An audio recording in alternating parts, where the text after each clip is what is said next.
The morning sun cast golden light across the wheat fields of Kepler 442b. 8-year-old Minji ran through the tall grass with her arms spread wide like wings.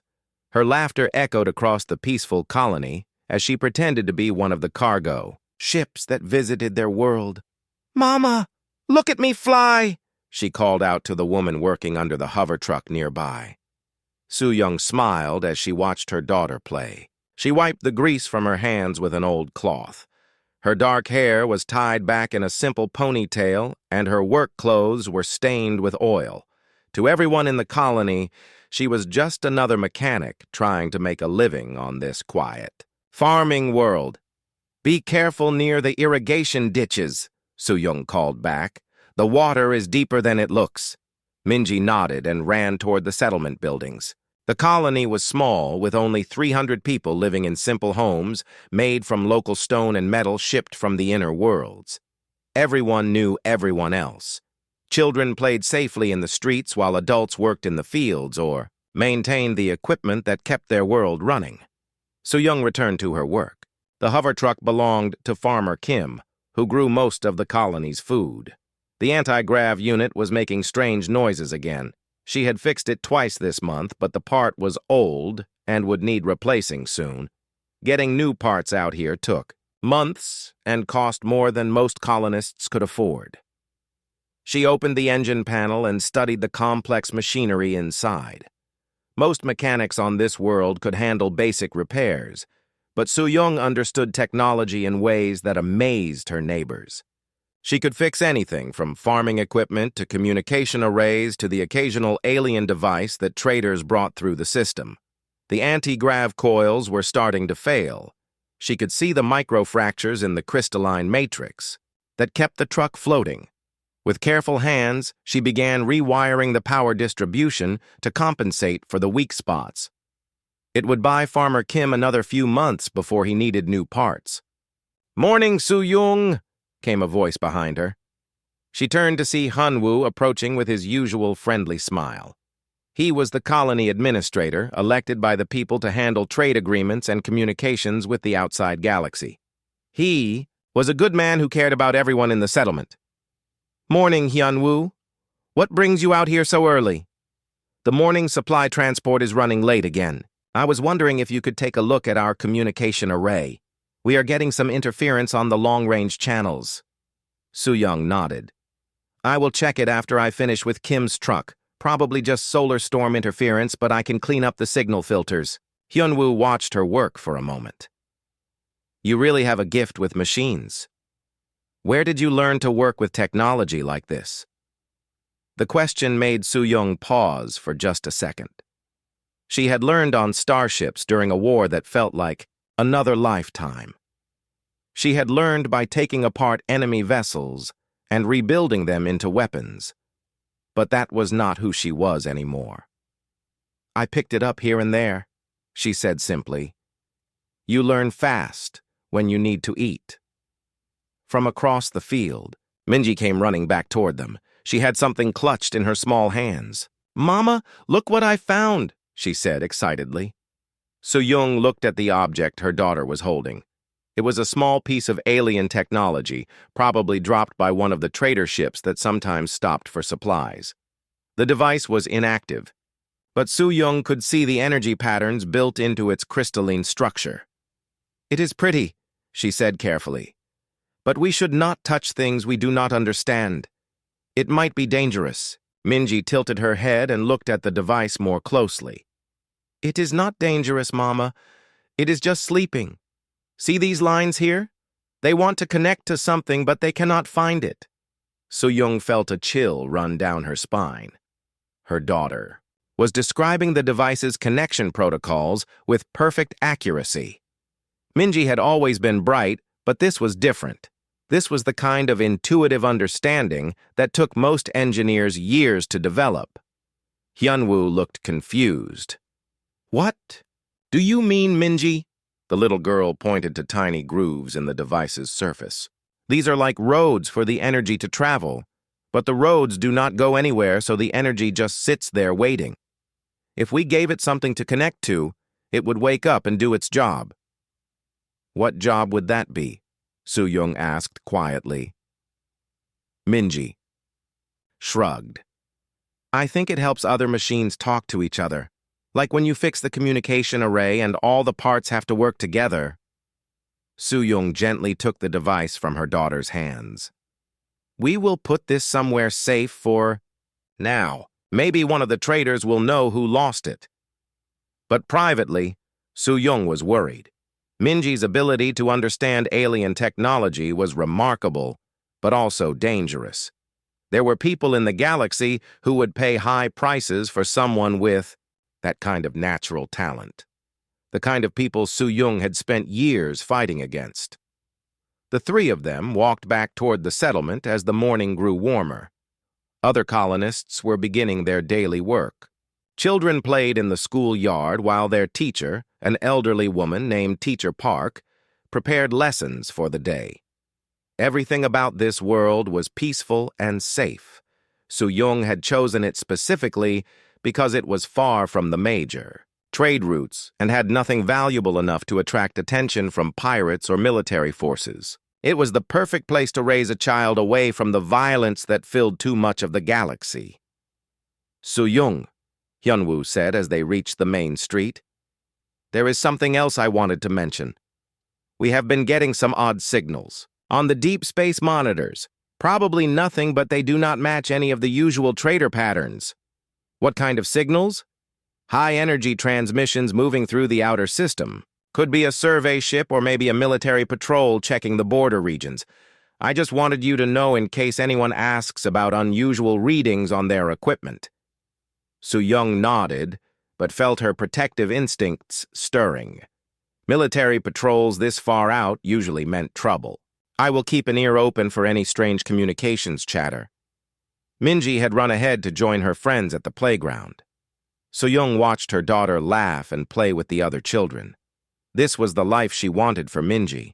Simple, safe, and full of joy.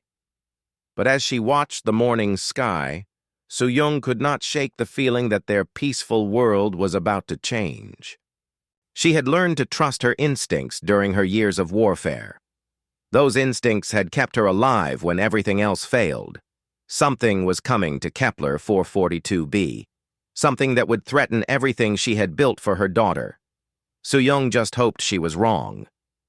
3 days after the strange signals appeared, the sky above Kepler 442b turned dark with warships. They came without warning, dropping out of hyperspace like hungry wolves descending on a flock of sheep. King Thane of the Zarian Empire stood on the bridge of his flagship, the Blood Crown. He was 7 feet tall with gray-scaled skin and eyes like burning coals. Ceremonial armor covered his massive frame, each piece carved with the skulls of enemies he had personally killed. Today was a good day for hunting. Your Majesty, said Captain Jaewon, his military advisor, the human settlement shows no military defenses. Population reads at approximately 300 individuals. Shall we demand their surrender? Thane laughed, a sound like grinding stone. Surrender? These are humans, Jaewon. Weak creatures who build farms instead of fortresses. Today we conduct a cleansing hunt in the old tradition. The young warriors need to see how inferior species are dealt with. The Zarian Empire had ruled this sector of space for over 1,000 years. They were a proud warrior race who believed that strength was the only truth in the universe. To them, humans were nothing more than clever animals who had learned to use tools. Begin the hunt, Thane commanded. I want the settlement surrounded but leave room for some to run. The fear makes it more interesting. Down on the planet's surface, Su-young was working in her repair shop when the first explosions shook the ground. She looked up through the window and saw fire blooming across the settlement. People were running and screaming as energy beams cut through the air. Her blood turned to ice.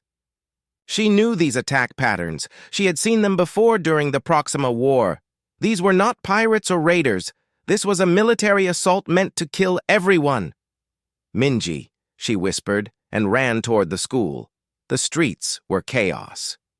Zarion, Soldiers in powered armor moved through the settlement like death itself.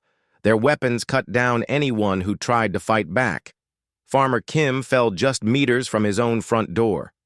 Teacher Park died trying to shield her students. Su-young reached the school to find it already burning. Children and adults huddled together in the playground as Zerion warriors advanced on them. She could see Minji among the group, her small face pale with terror. Without thinking, Su-young grabbed a broken piece of farming equipment. The metal beam was heavy and awkward, but it would have to do. She moved toward the soldiers, her body remembering combat instincts she had tried to forget. The first Zerion never saw her coming. She struck him in the back of the head with the metal beam, denting his helmet and dropping him to the ground. The second soldier turned toward her, but she was already moving, using the beam to sweep his legs and send him crashing into a wall. "Everyone run!" she shouted to the group of survivors. "Get to the emergency shelters in the hills!" Most of the people scattered immediately, but Minji ran to her mother instead of toward safety. "Mama, I can help," she said urgently. "I know how their machines work. I can make them stop." Before Su-young could respond, more Zerion soldiers appeared. She pushed Minji behind her and raised the metal beam again, but there were too many of them. Energy blasts forced her to take cover behind a overturned hover car. That was when King Thane himself arrived. The Zerion ruler moved through the battlefield like a force of nature. His personal guards cleared a path while he surveyed the destruction with satisfaction. His eyes swept over the burning buildings and the bodies of dead colonists. Then he noticed something unusual. A small human child was kneeling beside one of his fallen soldiers. The warrior was not dead, but his armor systems were sparking and failing. As Thane watched, the child touched something on the armor's control panel, and the sparking stopped. "Interesting," Thane said aloud. He approached Minji, who looked up at him without fear. Her young mind did not fully understand the danger she was in. She only saw a wounded being whose equipment was malfunctioning. "I fixed his breathing system," she said simply. "The power flow was damaged, but it is working now." Thane studied her with growing curiosity. The child had just repaired advanced Zerion technology with nothing but her bare hands. This was not typical human behavior. "What is your name, small one?" "I am Minji. Are you hurt too? I can try to fix it if something is broken." The innocence in her voice made several of Thane's warriors shift uncomfortably. They were used to killing enemies who fought back, not children who offered to help. But King Thane saw opportunity. This human child possessed abilities that could be useful. Zerion technology was complex, and their engineers were always in short supply. A human who could understand their systems might be valuable indeed. "Bring her," he commanded his guards. Su-young heard her daughter cry out and looked around the edge of her cover.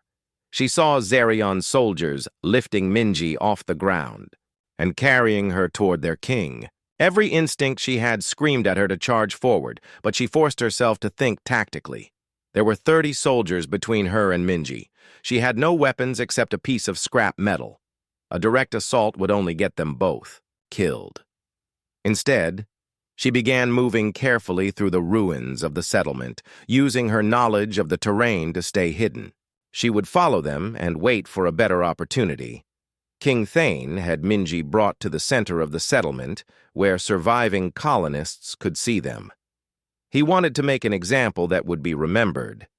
These humans needed to understand their place in the natural order. "Observe," he called out in a voice that carried across the burning settlement.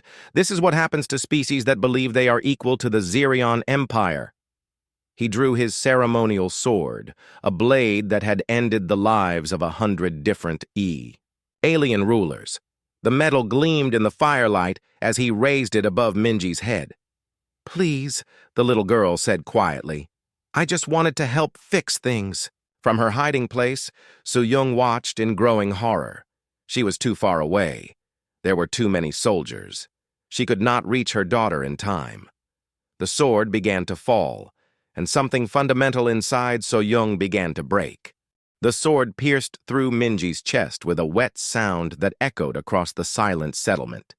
King Thane smiled with satisfaction as he watched the light fade from the child's eyes. "Let this be a lesson," he announced to the surviving colonists. "This is the fate of all who believe themselves worthy of Zarian attention." Minji's small body fell to the ground like a broken doll. Her blood spread slowly across the dirt of the settlement square where she had played just hours before. From her hiding place behind the wreckage of the school, Su-young watched her daughter die. The world seemed to stop moving. Sound became distant and muffled. The burning buildings, the screaming people, the Zarian soldiers celebrating their victory all faded away until there was only one thing left in the universe: her dead child lying in the dirt. Something inside So-young's mind snapped like a wire, pulled too tight. The gentle mechanic who had spent 5 years fixing broken machines and helping her neighbors simply ceased to exist. What remained was something else entirely, something that had been sleeping deep inside her, waiting. General Su Youngmin was awake. She moved through the ruins of the settlement like a ghost. Her steps made no sound. Her breathing was controlled and steady. The panic and grief that had consumed her moments before was gone, replaced by cold calculation. The Zarian soldiers were celebrating their easy victory. They had removed their helmets and were sharing victory drinks while their king gave orders for the cleanup. None of them noticed the human woman approaching through the smoke and shadows. Su-young reached the first soldier from behind. Her hand found the neural interface port at the base of his skull. One quick twist, and his spinal cord separated. He died without making a sound. The second soldier turned just in time to see death coming for him. Su-young drove her fingers into his throat, crushing his windpipe before he could call for help. His body joined the first in the shadows. She moved to the next group of soldiers. These were standing near a damaged hover truck, arguing about which human buildings to burn next. Su-young picked up a piece of twisted metal from the ground and studied its weight and balance. The metal fragment flew through the air like a spear. It punched through the first soldier's chest armor and embedded itself in the second soldier's helmet. Both warriors fell dead before they understood what had happened. King Thane was still speaking to his officers about establishing a base on the planet when Captain Jae-won noticed something wrong. "Your Majesty," he said quietly. "Where is Third Squad?" Thane looked around the settlement square. Several of his soldiers were missing from their positions. "Find them," he ordered. But Jae-won never had the chance. A chunk of broken concrete struck him in the head with enough force to crack his skull. He dropped to the ground as Su-young emerged from the smoke like a nightmare made real. She no longer looked like the gentle mechanic who had fixed their machines and watched their children. Her eyes were empty of everything except purpose. Her movements were precise and deadly. Every step was calculated for maximum efficiency. "Who dares?" King Thane roared, drawing his sword. Su-young did not answer with words. Instead, she picked up a piece of farming equipment that had been damaged in the attack. It was a soil aerator with sharp metal tines designed for breaking up hard ground. In her hands, it became a weapon. The remaining Zarian soldiers opened fire with their energy weapons. Su-young moved between the beams like water flowing around stones. She had studied Zarian combat tactics during the Proxima War. She knew how they aimed, how they moved, how they thought. The soil aerator caught the first soldier in the chest, its metal tines punching through his armor like paper. She spun the weapon and used its handle to crush the second soldier's helmet. The third warrior tried to retreat, but she was already behind him, her hands finding the weak points in his neck armor. King Thane watched his elite guards die with growing disbelief. These were warriors who had conquered entire star systems. They had never been defeated by a single opponent, especially not a human female armed with farming tools. "What are you?" he demanded. Su-young finally spoke, her voice as cold as vacuum. "I am what you created when you killed my child." She advanced on him with terrible purpose. Thane raised his ceremonial sword, but she moved faster than his eyes could follow. The farming tool struck the blade and shattered it into a dozen pieces. Before Thane could react, Su-Yung grabbed him by the throat and lifted him off the ground. The Zarian king was nearly twice her size and weight, but she held him as easily as she might hold a small child. "You wanted to make an example," she said quietly. "So will I." She threw him across the settlement square like he was made of paper. He crashed into the wall of a burning building and fell to the ground, his armor cracked and sparking. But Su-Yung was not finished. She walked to where Minji's body lay and knelt beside her daughter. With gentle hands, she closed the child's eyes and whispered something too quiet for anyone else to hear. When she stood up again, her face was streaked with tears. But her eyes remained as cold as space between the stars. The few surviving colonists had watched the entire confrontation from their hiding places. Hyun-woo emerged from behind an overturned hovercar, his face pale with shock. "Su-Yung," he said carefully. "Who are you really?" She turned to look at him, and he saw the truth written in her expression. This was not the gentle mechanic who had lived among them for 5 years. This was something else, something that belonged to battlefields and military briefings and classified files marked with the highest security levels. "I am General Su-Youngmin," she said simply, "and I am going to kill every Zarian in this system." Hyun-woo felt his legs go weak. General Youngmin was a legend in military circles. The Silent Storm, they called her. The woman who had single-handedly ended the Proxima War by destroying an entire enemy fleet. She had disappeared 5 years ago, and the military had never been able to find her. Now he knew why. She had been hiding among them, trying to live a peaceful life with her daughter. Trying to forget the violence that had defined her career. But King Thane had taken that peace away from her. He had awakened something that should have been left sleeping. Across the settlement, Zarian reinforcements were arriving from the orbiting fleet. Dropships landed in the fields beyond the buildings, disgorging fresh soldiers and heavy weapons. Su-Yung watched them come with professional interest. She began counting numbers, analyzing equipment, studying their deployment patterns. Her mind was working again the way it had during the war years. Every detail was noted and filed away for future use. "How many more are coming?" Hyun-woo asked. "It does not matter," she replied without looking away from the enemy forces. "There are not enough of them." She walked toward the burning ruins of her repair shop. There was work to do, and very little time to do it. She had weapons to build and enemies to kill. The real war was about to begin.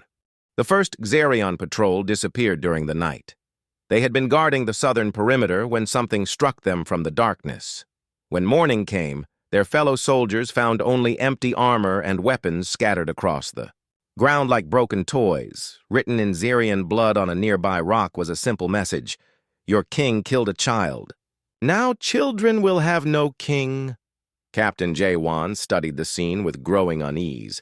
His head still ached from the concrete that had nearly killed him the day before. The human woman had moved like death itself, and now she was hunting his. "Soldiers in the darkness. What do you make of this?" he asked Sergeant Dakon, his most experienced warrior. Dakon examined the scattered equipment. "The attacks were precise, sir. Each soldier was killed differently, but all died instantly. No signs of struggle, no energy weapon burns. This was done by hand." By hand? Jae-won could not hide his disbelief. "These were trained Zarian warriors, in full combat armor." "Yes, sir. But look at this." Dakon pointed to one of the helmets. The neck seal was torn open from behind, and this breastplate was crushed inward by something with incredible strength. Whatever did this knew exactly where our armor was weakest. More disturbing was what they found carved into the armor itself. Zarian words that described the weaknesses. Of their technology, their tactics, their psychology. Someone with intimate knowledge of their military was teaching them lessons written in their own blood. 3 more patrols vanished over the next 2 days. Each time, the soldiers simply disappeared without sending any distress signals. Their bodies were found arranged in ways that sent clear messages to King Thane. The first group was found with their weapons dismantled and rebuilt into a memorial for a human child. The second patrol was discovered with their armor plating arranged to spell out Xerion words that meant killer of innocents. The third group was left hanging from trees with signs around their necks that said, "Cowards who hunt children." Fear began to spread through the Xerion occupation force. These were warriors who had conquered entire worlds, but they had never faced an enemy like this.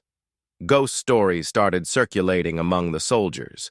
Tales of a human demon that could appear anywhere and kill anyone. King Thane grew more frustrated with each passing day. He had come to this world for a simple hunt, but now he was trapped in a nightmare that he could not understand. His elite soldiers were being picked off one by a single human female. "Find her," he ordered Captain Jawan. "Use every scanner, every thermal detector, every sensor we have. I want this human woman located and brought to me." But Su-Yung was not hiding in the wilderness like a common rebel. She was using the settlement itself as her hunting ground. The ruins of the colony provided perfect cover for someone who knew every building and tunnel and maintenance shaft. She had spent the first night after Minji's death converting her repair shop into a weapons factory. Using salvaged parts from Xerion equipment and her own engineering knowledge, she built devices that would have impressed military scientists. Her favorite creation was a set of energy disruptors made from farming equipment and alien power cells. The devices could disable Xerion armor from a distance, leaving the soldiers inside helpless and confused. She also crafted silent projectile weapons from metal scraps and magnetic coils. These fired pieces of sharpened debris with enough force to punch through Xerion helmets from 300 meters away. But her most effective weapon was her knowledge of Xerion psychology. She had studied their culture during the Proxima War and knew exactly how to break their morale. Xerions respected strength and feared the unknown, so she made herself into both. Every kill was designed to send a message. Every attack demonstrated abilities that should have been impossible for a human to possess. She left recordings of herself speaking perfect Xerion, discussing their military tactics and pointing out weaknesses in their formations. She scattered Xerion military manuals around the settlement with corrections written in the margins. She even left detailed maps showing the locations of their patrols before they arrived. The message was clear. She knew everything about them, but they knew nothing about her. Captain Jawan began to understand that they were not dealing with an ordinary opponent. The precision of the attacks, the tactical knowledge, the intimate familiarity with Xerion technology, this spoke to military training of the highest level. He accessed the Galactic military database and began searching for human officers who might possess such skills. Most human commanders were competent but unremarkable. Their tactics were straightforward, and their technology was inferior to Xerion standards. But one name kept appearing in the search results. A human general who had achieved impossible victories during the Proxima War. Someone who had single-handedly destroyed entire fleets using tactics that defied conventional military thinking, General Su Youngmin, also known as the Silent Storm. When Jawan read her military record, his blood turned cold. This human had ended a war that had lasted 50 years. She had taken a small fleet of outdated ships and used them to defeat forces 10 times larger. Enemy commanders spoke of her with the same fear that children reserved for monsters in bedtime stories. The database included security footage from the Battle of Proxima 7. Jawan watched in horrified fascination as the human general turned a hopeless defensive position into a devastating counterattack. She moved through enemy formations like a force of nature, destroying everything in her path. The footage showed her personally leading boarding actions against Zerion capital ships. She moved through combat zones with the same cold efficiency that Jaewon had witnessed in the settlement square. Every movement was calculated, every decision was perfect. Most disturbing was her final action in the war. When the enemy admiral demanded her surrender, she had appeared on his own bridge and killed him with her bare hands. The psychological impact had been so severe that 3 entire fleets had surrendered without firing another shot. And according to the database, General Su Youngmin had disappeared 5 years ago. Her last known location was classified, but the timeline matched perfectly. Jaewon realized with growing horror that King Thane had unknowingly declared war on the most dangerous human alive. Worse, he had given her the one thing that could drive her to unleash her full capabilities. He had killed her child. That night, Jaewon tried to convince his king to withdraw from the planet, but Thane's pride would not allow retreat. He had never been defeated in battle and refused to believe that a single human could threaten his entire force. "She is just one woman," Thane insisted. "Deploy more soldiers. Use heavier weapons. I want her found and killed." But as Jaewon looked out at the darkening sky, he knew they were all doomed. They had awakened something that should have been left sleeping, something that would not stop until every last one of them was dead. The hunt had begun, but they were not the hunters. They were the prey. Captain Jaewon stood before King Thane in the command center they had established in the colony's administration building. His hands shook as he held the datapad containing military records that would change everything. "Your Majesty," he began carefully, "I have identified our enemy." Thane was studying tactical displays that showed the positions of his remaining forces. In 3 days, he had lost over 60 soldiers to a single human woman. His pride was wounded, and his patience was gone. "Then why have you not killed her yet?" Thane demanded. "Because she is General Su Youngmin, the Silent Storm." The name hit Thane like a physical blow. Every military officer in the galaxy knew that name. Even Zerion commanders spoke of her with grudging respect. She was the human who had ended the Proxima War by doing the impossible. "That is not possible," Thane said, but his voice lacked conviction. "General Youngmin disappeared years ago. She could not be here." Jaewon activated the datapad's holographic display. Military records filled the air between them, showing battle reports and security footage from the war years. "The timeline matches perfectly, Your Majesty. She vanished 5 years ago. This colony was established 5 years ago. She was living here under false identity as a simple mechanic." Thane watched the combat footage with growing unease. The woman in the recordings moved with the same deadly precision he had witnessed in the settlement square. Every tactical decision was perfect. Every battle resulted in complete victory despite impossible odds. "You killed her child," Jaewon continued quietly. "You gave the most dangerous human alive a reason to destroy us all."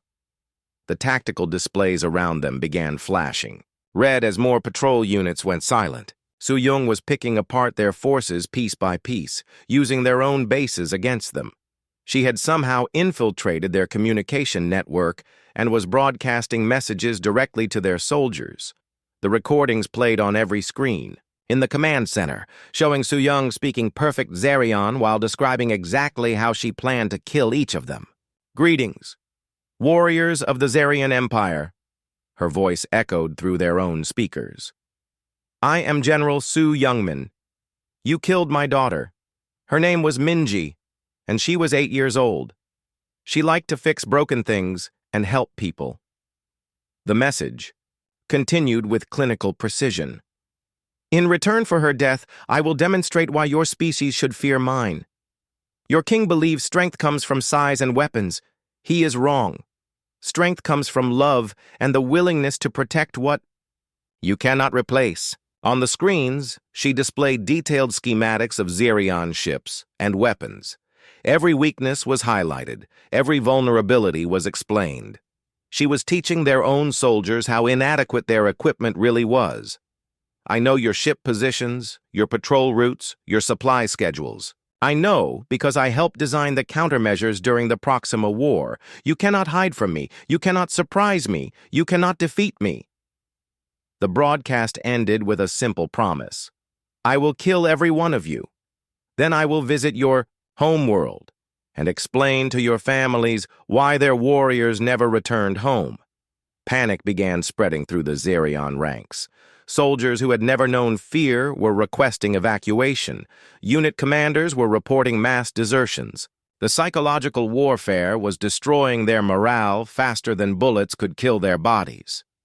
King Thane tried to maintain control, but his own confidence was shaken. He had fought in hundreds of battles, but never faced an enemy like this. His warriors were being systematically eliminated by techniques he did not understand. Withdraw half our forces to the ships, he ordered. We maintain orbital bombardment capability while hunting her with ground units. But even that decision played into Su-Yung's hands. She had anticipated his tactical choices and prepared accordingly. That night, explosions rocked the Xerion fleet in orbit. Somehow Su-Yung had managed to plant explosive devices on their ships. The detonations were precisely placed to disable engines and weapons without destroying the vessels entirely. 3 destroyers lost power and began falling toward the planet's surface. 2 cruisers suffered catastrophic hull breaches that left them drifting helplessly in space. Even the flagship Blood Crown was damaged, its command systems sparking and failing. How did she reach our ships?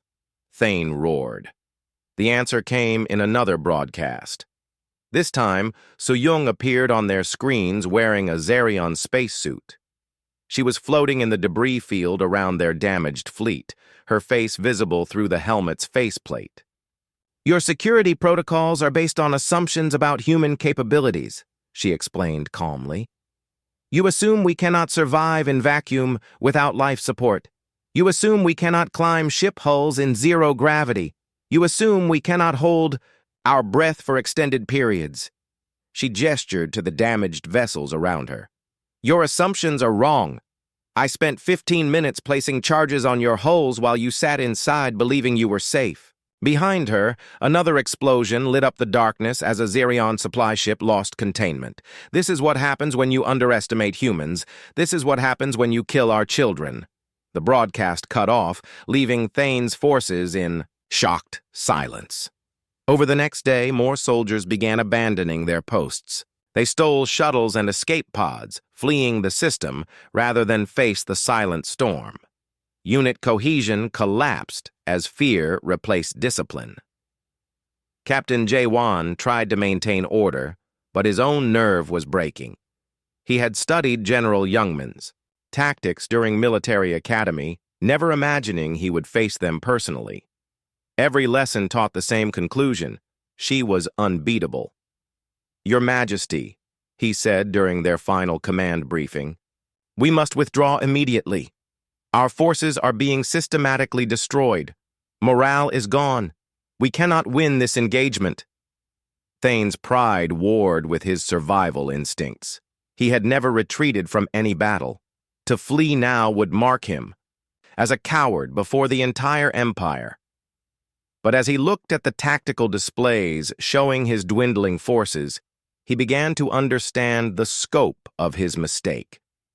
He had not come to hunt animals. He had come to fight a legend. She is only one human, he said, but the words sounded hollow even to him. She is the human, Your Majesty. The one who ended the Proxima War. The one who destroyed fleets single-handedly. And we gave her a reason to hunt us personally. That night, Thane made his decision. But it was not retreat. His warrior pride would not allow such dishonor. Instead, he chose the path of ancient tradition. He sent a formal challenge to General Youngman, requesting single combat according to Xerion law. If he could defeat her personally, his remaining warriors would regain their courage. If he failed, at least he would die with honor. The response came within hours. Soo-young accepted the challenge with one condition. The combat would take place in the settlement square where her daughter had died. Where it had all begun, it would end. One way. Or another, the nightmare would be over soon. Dawn broke over the ruined settlement as King Thane walked toward the square where everything had begun. He wore his finest ceremonial armor, each piece polished to mirror brightness. His sword was the legendary Bone Cleaver, forged from the remains of his greatest enemies. Behind him marched the last of his loyal guards. Most of his army had fled during the night, but these warriors remained to witness their king's final battle. They formed a circle around the settlement square, creating an arena for single combat. Soo-young was already waiting. She stood beside the spot where Minji had died, her hands empty of weapons. She wore simple work clothes, stained with grease and blood. Her dark hair moved gently in the morning breeze. To the Xerian soldiers, she looked like nothing more than a grieving mother. They could not have been more wrong. "So you are the famous Silent Storm," Thane called out as he approached. "You look smaller than the legend suggested." Soo-young did not respond immediately. She was looking down at the bloodstain in the dirt where her daughter had fallen. When she finally spoke, her voice was quiet but carried clearly across the silent square. She was 8 years old. Her favorite color was blue. She wanted to be an engineer like her mother. She never hurt anyone in her entire life. "The weak perish, so the strong may thrive," Thane replied, drawing his sword. "It is the natural order of the universe." "No," Soo-young said, finally looking up at him. "It is not." The battle began without ceremony. Thane charged forward with a roar that echoed off the ruined buildings. His massive frame moved with surprising speed as he brought the Bone Cleaver down in a strike that could have split stone. Soo-young was not there when the blade arrived. She had moved sideways with fluid grace, letting the sword pass harmlessly through empty air. Before Thane could recover, her hand struck his wrist with surgical precision. The impact numbed his fingers and loosened his grip on the weapon. Thane spun and swung again, this time aiming for her midsection. Once again she was gone, flowing around his attack like water around a rock. Her elbow found the gap in his armor at the shoulder joint. The blow sent lightning through his nervous system. For the first time in his life, King Thane felt fear. He had expected to fight a grieving human female. Instead, he faced something that moved like liquid death. Every attack he made was anticipated and countered. Every opening he thought he saw was a trap that left him more vulnerable. "Fight me properly," he demanded, backing away to create distance. "I am fighting you the way you fought my daughter," Soo-young replied. "Without mercy, without honor, without giving you a chance." She advanced on him with terrible purpose. Her movements were precise and economical, each step calculated for maximum effect. Thane tried to keep his sword between them, but she flowed around his defenses as if they did not exist. Her hand found his throat just below the helmet's edge. For a moment, Thane felt the crushing pressure of her grip and understood how easily she could end his life. But instead of killing him, she threw him backward across the square. He crashed into the wall of a burned building, his armor sparking against the stone. When he tried to stand, he discovered that his left leg was no longer responding properly. She had done something to his knee during the throw. "You are toying with me," he accused. "Yes," she said simply. "The way you toyed with a helpless child." Thane tried another charge, this time putting all his remaining strength behind the attack. His sword moved in perfect arcs designed to cut through any defense, but Soo-young caught the blade with her bare hands. The watching Xerian soldiers gasped in disbelief. No one could stop a Xerian sword bare-handed. The metal was too sharp, the force too great. Yet somehow this human woman held the weapon motionless between her palms. "Impossible," Thane whispered. "I have been doing impossible things my entire career," Su-Yung told him. "That is why they call me the Silent Storm." She twisted her hands, and the ancient sword shattered like glass. Fragments of metal fell to the ground around them, glinting in the morning sunlight. Thane stared at the broken hilt in his hands.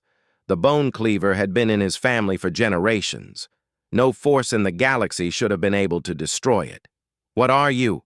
he asked. "I'm a mother whose child was murdered," she replied.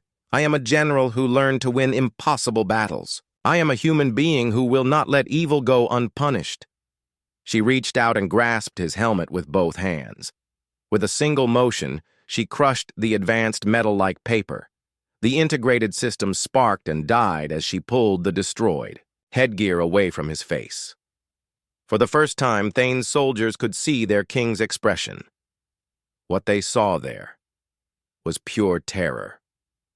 "Please," he whispered. "Did you listen when my daughter said please?" So-Yung asked. She placed her hand against his chest and pushed gently. The force was carefully controlled but irresistible. Thane fell backward onto the ground, his armor clattering against the stones. Su-Yung knelt beside him and spoke quietly enough that only he could hear. "Your empire believes that strength comes from size and weapons and the ability to hurt others. But you are wrong. Real strength comes from love, from the willingness to protect those who cannot protect themselves, from the courage to stand up for what is right even when the odds are impossible." She gestured toward the ruins around them. "You came here to hunt helpless farmers. You killed a child who only wanted to help people. You proved that your empire is built on cowardice disguised as strength." Thane tried to speak, but found he could not form words. Fear had paralyzed his voice, just as her attacks had paralyzed his body. "My daughter was worth more than your entire civilization," Su-Yung continued. "She represented hope and kindness and the possibility of a better future. You destroyed that future because you were afraid of what humanity might become." She stood up and looked around at the watching Zerion soldiers. Most of them had removed their own helmets and were staring at her with expressions of awe and terror. "Tell your empire what happened here," she called out to them. "Tell them that they sent a king to kill a child, and in return a mother killed their king. Tell them that humanity will remember this day. Tell them that we do not forget. We do not forgive, and we do not stop." She turned back to Thane, who was struggling to breathe through his damaged armor systems. "You wanted to hunt humans," she said. "Congratulations, you found one." The end came quickly and quietly. Su-Yung placed her hand over Thane's heart and applied pressure to a specific point. His nervous system simply stopped functioning. There was no pain, no struggle, no dramatic final words. One moment he was alive, and the next he was not. The Zerion soldiers stood in stunned silence as their king died in the dirt of an alien world. Some wept openly. Others fell to their knees. All of them understood that they had witnessed something that would be remembered for generations. The mighty Zerion Empire had been humbled by a single human mother seeking justice for her murdered child. As the sun climbed higher into the sky, the surviving Zerion forces began their retreat. They carried word of what had happened back to their homeworld, spreading the story of the Silent Storm and the price of underestimating humanity. Su-Yung remained in the settlement square long after they departed. She sat beside the place where Minji had died, holding the small device her daughter had found just days before. The alien technology hummed softly in her hands, its energy patterns somehow soothing. Yunwu approached carefully, unsure whether the legendary general would welcome company. "What happens now?" he asked. "Now we rebuild," Su-Yung said, without looking up. "We plant new crops and construct new buildings and try to create something beautiful from all this destruction." "And you? Will you stay?" She was quiet for a long moment. "General Youngmin died today along with King Thane. What remains is just a mother who lost her child and a mechanic who fixes broken things." She looked up at him with eyes that held both infinite sadness and unbreakable resolve. There are many broken things in this galaxy, Hyunwoo. Perhaps it is time someone started fixing them. As the day passed into evening, word of the battle began, spreading across the galaxy. The story of King Thane's defeat traveled faster than light, carried by traders and diplomats and military observers. Humanity had sent a message written in Xerian blood. We protect our children. We remember our dead. And we never stop fighting for what is right. The silent storm had spoken, and the galaxy would never be the same.